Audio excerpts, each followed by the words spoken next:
வணக்கம் மக்களே. பாருங்கள், இப்போ வந்து பச்சை சுண்டக்காய் குழம்பு நான் செஞ்சு காட்ட போகிறேன். முன்னாடி ஒரு வீடியோ வந்து சுண்டக்காய் தொக்கு பண்ணி போட்டிருக்கேன், ஒரு வீடியோ. அதை போய் பாருங்கள், செம்ம டேஸ்ட்டாக இருக்கும். அது வந்து சுண்டக்காய் தொக்கு, இது வந்து சுண்டக்காய் குழம்பு வைக்க போகிறேன். சுண்டக்காயில் நிறைய பெனிஃபிட்ஸ் இருக்குது, உடம்புக்கு ரொம்ப நல்லது.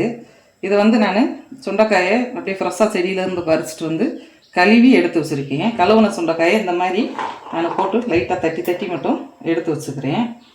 லைட்டாக ஒரு தட்டு மட்டும் இந்த மாதிரி தட்டினோம்னா கரெக்டாக இருக்கும் நம்மளுக்கு. இந்த அளவு தான், ஒரு காயை ஒரு தடவை லைட்டாக அப்படி தட்டிட்டோம்னா. அது எதுக்காக தட்டுறோம்னு சொன்னோம்னா, அதுலேருந்து அது அப்படி கீறிடுச்சுன்னா அதில் வந்து மசாலா எல்லாம் நம்மளுக்கு உள்ள அதுக்குள்ளே வந்து புளி மசாலா எல்லாம் ஒன்று சேர்ந்துடும். அதுக்காகத்தான், மசாலா சேர்றதுக்காக தான் இந்த மாதிரி தட்டி போடுறதேவும். அதுக்கப்புறம் நம்ம அடுப்பில் போட்டு வதக்குறப்ப வெடிக்காமல் இருக்கும் இந்த காயை வந்து. அதுக்காக இந்த மாதிரி தட்டி எடுத்துக்கிறேன். தட்டி தட்டி இதை ஒரு பாத்திரத்தில் நம்ம எடுத்து வச்சுக்கிடலாம். தட்டி முடிச்சுட்டு உங்களுக்கு காட்டுறேன் மக்களே. பாருங்க, இது வந்து சுண்டைக்காய் இந்த மாதிரி லைட்டாக தட்டி தட்டி எடுத்து வச்சுட்டு வந்திருக்கேன். கழுவிட்டு தட்டி எடுத்துருக்கேன். இதுக்கு ஒரு வெங்காயம் வதக்கிடலாம் நம்ம கொஞ்சமாக. மக்களே பாருங்கள், இந்த அளவு நான் எண்ணெய் எடுத்திருக்கேன் வெங்காயம் வதக்குறதுக்காக. இப்போ வந்து நம்ம அடுப்பை பற்ற வச்சுக்கிடலாம்.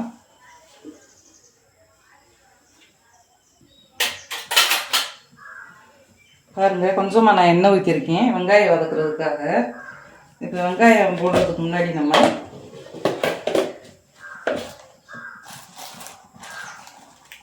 சும்மா ஒரு 10 வெந்தயம் போடணும் மக்களே. இந்த மாதிரி இந்த அளவு வெந்தயம் போட்டு பண்ணால் நல்லா வெந்தய குழம்பு மாதிரி, வெந்தய புளி குழம்பு மாதிரி நல்லா டேஸ்ட்டாக இருக்கும். கமகமந்து ஃப்ளேவர் நல்லாயிருக்கும். அதுக்காக நான் கொஞ்சமாக வெந்தயம் சேர்த்துக்கிறேன். இப்போ பாருங்கள், வெந்தயம் சேர்த்துருக்கேன். அப்புறமா ஒரு சிட்டிகை சீரகம் சேர்த்துக்கிறேன். பொரிஞ்சுக்கிட்டு இருக்கப்பயே வெங்காயத்தை எடுத்து ஒரு 100 கிராம் வெங்காயம் வரும், அதை சேர்த்து நம்ம வதக்கி எடுத்துக்கிடலாம்.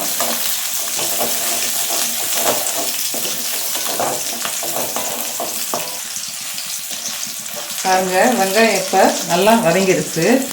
அவ்வளோதான், நான் கேஸ் ஆஃப் பண்ணிக்கிறேன். இதில் வந்து வெந்தயம் சீரகம் வெங்காயம் போட்டு வதக்கிருக்கேன். அது கூடவே ஒரே ஒரு சில்லளவு தேங்காய் சில் நம்ம எடுத்துக்கலாம். ரொம்ப சேர்க்கக்கூடாது, புளி குழம்புனால கொஞ்சம் கம்மியாக தான் சேர்க்கணும், ஃப்ளேவருக்காக லைட்டாக. இதை ஆற வச்சு நம்ம ஒரு பேஸ்ட்டை அரைச்சி எடுத்துக்கிடலாம். இப்போ வந்து சுண்டைக்காய் புளி குழம்பு செய்கிறதுக்கு முன்னாடி நான் ஒரு 4 தக்காளி பழம் எடுத்து வச்சுருக்கேன். நல்லா பழுத்த தக்காளியாக எடுத்து வச்சுருக்கேன். இதை கையிலேயே நல்லா கரைச்சி எடுத்துக்கிடலாம். பாருங்கள், அடுப்பில் ஒரு சட்டி வச்சுருக்கேன், மண் சட்டி. அதில் வந்து நம்ம நல்லெண்ணெய் சேர்த்துக்கிடலாம். நல்லெண்ணெயில் இதை பண்ணோம்னா சுண்டைக்காய் குழம்பு ரொம்ப டேஸ்ட்டாக இருக்கும்.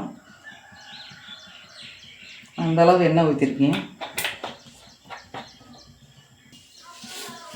இப்போ பார்த்திங்கன்னா நம்மளுக்கு வந்து எண்ணெய் காஞ்சிருச்சு. அதில் வந்து கடுகு உளுந்தம் பருப்பு சேர்த்துக்கிறேன். அது கூடவே கொஞ்சமாக வெந்தயம் சேர்த்துக்கிறேன். நல்லா பொரியட்டும். பாருங்கள், கடுகும் வெந்தயமும் சேர்த்து அது நல்லா பொரிஞ்சுக்கிட்டு இருக்கு. இந்த டைமில் வந்து கருவேப்பிலை வந்து நம்ம சேர்த்துக்கிடலாம். நல்லா பொரியாமல் சேர்த்தோம்னா கசப்பு வந்துடும், அதனால் நல்லா பொரியணும். பாருங்கள், இப்போ பார்த்தீங்கன்னா நல்லா பொரிஞ்சு செவந்து வந்துருச்சு. கருவேப்பிலை சேர்த்துட்டு பூண்டு வந்து ஒரு 150 கிராம் பூண்டு, 100 கிராம் சின்ன வெங்காயம் எடுத்து உரிச்சு இந்த மாதிரி முழுசாக வச்சுருக்கேன். அதையும் சேர்த்துக்கிறேன். கட் பண்ணாமல் முழுசாக போட்டிருக்கேன். இந்த வந்து சுண்டைக்காய் கூட பூண்டு போட்டு வச்சோம்னா ரொம்ப டேஸ்ட்டாக இருக்கும் குழம்பு. அதுக்காக பூண்டு சேர்த்துக்கிறேன். இந்த புளிக்குழம்பு வந்து ரொம்ப டேஸ்ட்டாக இருக்கும், சுண்டைக்காய் புளிக்குழம்பு. பாருங்கள், பூண்டு வந்து நல்லா வதங்கிக்கிருக்கு, பூண்டு வெங்காயம். இப்போ இது கூடவே நம்ம தட்டி வச்ச சுண்டைக்காயை சேர்த்துக்கிடலாம். அந்த விதையோடு சேர்த்துக்குங்க, விதையில தான் பெனிஃபிட் அதிகம், அதனால் அந்த விதையோடு சேர்த்துக்குங்க. விதையை கழுவி நம்ம எடுத்துட்டோம்னா அது ஒரு யூஸும் இல்லை.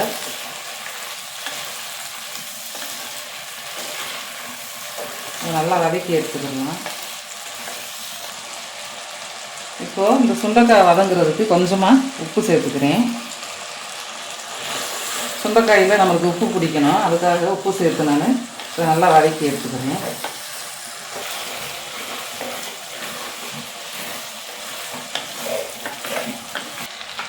இப்போ பாருங்கள், சுண்டைக்காய் எல்லாம் நல்லா தோல் சுருங்கி வதங்கி வந்துருச்சு. பூண்டு நம்ம போட்ட பூண்டும் நல்லா வதங்கிருச்சு. இப்போ வந்து நான் தனி மிளகாத்தூள் வந்து 1 ஸ்பூன் சேர்த்துக்கிறேன்.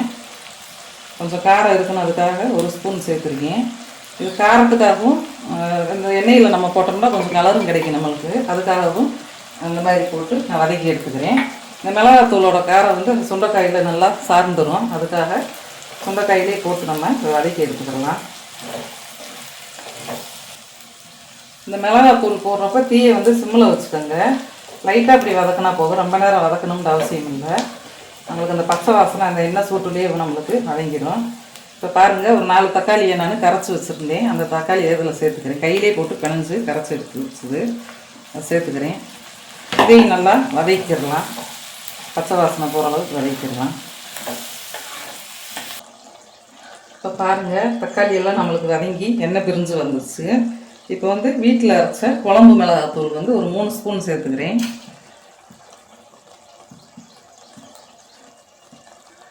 3 ஸ்பூன் நான் சேர்த்துருக்கேன். நீங்கள் உங்கள் வீட்டில் இருக்க குழம்பு மிளகாத்தூள் காரம் எவ்வளோ இருக்கோ உங்கள் காரத்துக்கு தகுந்த மாதிரி அந்த மிளகாத்தூள் நீங்கள் சேர்த்துக்கோங்க, கூட்டி குறைச்சி போட்டுக்கோங்க. பாருங்கள், நல்லா பச்சை வாசனை போகிற அளவுக்கு வதக்கி எடுத்துக்கலாம். சிம்மிலேயே வச்சுட்டு குழம்பு மிளகாத்தூள் இல்லைன்னா ஒன்றும் பிரச்சனை இல்லை. நம்ம வந்து ஒரு 1/2 ஸ்பூன் மஞ்சத்தூள், 1 ஸ்பூன் வந்து மிளகாத்தூள், 2 ஸ்பூன் மல்லித்தூள் போட்டு நம்ம சுண்டைக்காய் எவ்வளோ எடுக்கிறோமோ அதுக்கு தேவைக்கேற்ற மாதிரி மசாலாவை கூட்டி குறைச்சி போட்டு நீங்கள் செஞ்சுக்கிறலாம். அதுவும் நல்லாயிருக்கும் டேஸ்ட்டாக புளிக்குழம்புக்கு. அந்த மாதிரியும் செய்யலாம். இப்போ வந்து மசாலாவோட பச்சை வாசனை போய் வதங்கிருச்சு. நான் வந்து இப்போ கொஞ்சமாக தண்ணி சேர்த்துக்கிறேன்.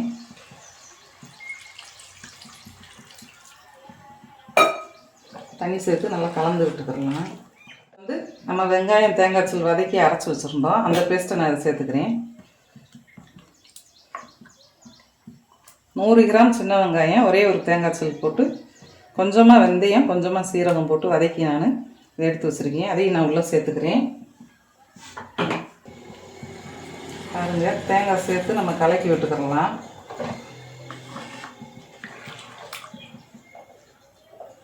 குழம்பு நம்மளுக்கு வந்து எவ்வளோ திக்னஸ் வேணுமோ அதுக்கேற்ற மாதிரி நம்ம தண்ணி வச்சுக்கிறலாம்.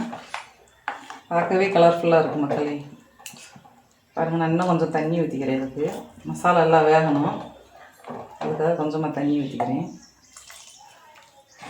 ஊற்றிட்டு இப்போ இதுக்கு தேவையான உப்பு நம்ம சேர்த்துக்கலாம். முன்னாடி வந்து நான் தக்காளி வாங்குறப்போ கொஞ்சம் உப்பு சேர்த்துருந்தேன், அதனால் பார்த்து கம்மியாக சேர்த்துக்கோங்க. இப்போ குழம்புக்கு தேவையான உப்பு கொஞ்சமாக சேர்த்துக்கிறேன். உப்பு சேர்த்து கலக்கி விட்டுட்டு டேஸ்ட்டு பார்த்துக்குங்க, உப்பு கரெக்டாக இருக்கான்னு செக் பண்ணிவிட்டு நம்ம இப்போ ஒரு மூடி போட்டு இதை வேக வச்சு ஒரு 10 நிமிஷம் வேக விட்டு எடுத்துக்கலாம். பாருங்கள், இப்போ ஒரு 10 நிமிஷம் ஆயிடுச்சு. மசாலாவோட பச்சை வாசனை எல்லாம் போயிடுச்சு. பார்த்தீங்கன்னா தெரியும், எண்ணெய் பிரிஞ்சு மிளகாக்குள்ள வருது நம்மளுக்கு. இந்த அளவுக்கு மசாலா எல்லாம் பச்சை வாசனை போய் வந்துருச்சு. இப்போ வந்து நம்ம புளி தண்ணி சேர்த்துக்கிற போகிறோம். பார்த்தீங்கன்னா லெமன் சைஸ் புளி எடுத்து நான் நல்லா கரைச்சி வச்சுருக்கேன். ஒரு சின்ன லெமன் சைஸ் அளவு புளி. உங்களுக்கு புளி டேஸ்ட் பிடிக்கும்னா கொஞ்சம் எக்ஸ்ட்ரா கூட சேர்த்துக்குங்க. அதை இப்போ வந்து வடிகட்டி உள்ளே ஊற்றிக்கிறேன்.